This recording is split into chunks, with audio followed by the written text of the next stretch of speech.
ನಮ್ಮೊಂದಿಗೆ ಮಟ್ಟಿ ಲಕ್ಷ್ಮೀನಾರಾಯಣ ರಾವ್ ಮತ್ತೆ ಅವರ ಸುಪುತ್ರರಾದ ಮಟ್ಟಿ ಹರಿದಾಸ್ ರಾವ್ ಅವರಿದ್ದಾರೆ. ದೋಣಿಯಲ್ಲಿ ನಮ್ದು 5 ವರ್ಷ ಜಾಸ್ತಿ ಆಯ್ತು. Okay okay. ಮೊದಲ ಬೋಟ್ ಪರ್ಯಾಯಕ್ಕೆ ನಾವು ಹೇಳ್ಕೊಂಡು ಬಂದಿದ್ದೇವೆ. ಹೌದೌದು, ತಂದೆಗೆ ಕರೆಕ್ಟ್. ಸಹ ಪ್ರಾಯ ಆಯ್ತು, ಮತ್ತೆ ಆಗುದಿಲ್ಲ ಅಂತ ಇದು ಈಗ ಹೊಸ ಕಾನ್ಸೆಪ್ಟ್ ಈ ವರ್ಷವೇ ಸ್ಟಾರ್ಟ್ ಮಾಡಿದ್ದು.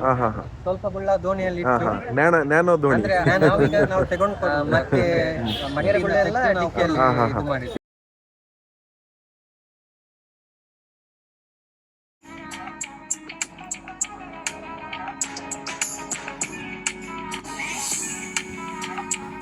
ಮಟ್ಟುಗುಳ್ಳ ಬೆಳೆಗಾರರ ಸಂಘದ ಒಂದು ಸೊಸೈಟಿಯಲ್ಲಿ ಪ್ರಬಂಧಕರಾಗಿರುವ ಶ್ರೀಯುತ ಲಕ್ಷ್ಮಣ್ ಅವರು ನಮ್ಮ ಜೊತೆ ಇದ್ದಾರೆ. ಸರ್ ನಮಸ್ಕಾರ. ನಮಸ್ತೆ.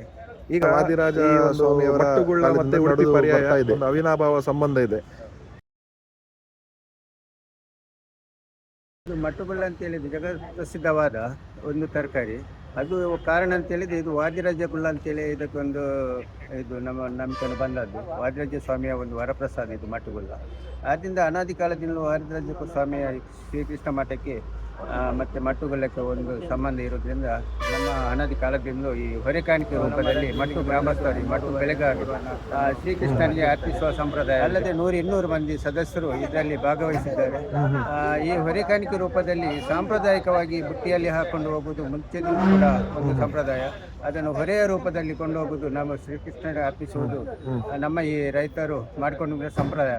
ಈ ಪ್ರಕಾರ ಈ ವರ್ಷವೂ ಕೂಡ ಸೀರೂರು ಮಠದ ಶ್ರೀ ಸ್ವಾಮಿಗಳ ಈ ಪರಿವೇಶದಲ್ಲಿ ರೈತರು ತುಂಬ ಹುಮ್ಮಸ್ಸಿನಿಂದ ಬಂದು ಇದರಲ್ಲಿ ಭಾಗವಹಿಸ್ತಿದ್ದಾರೆ.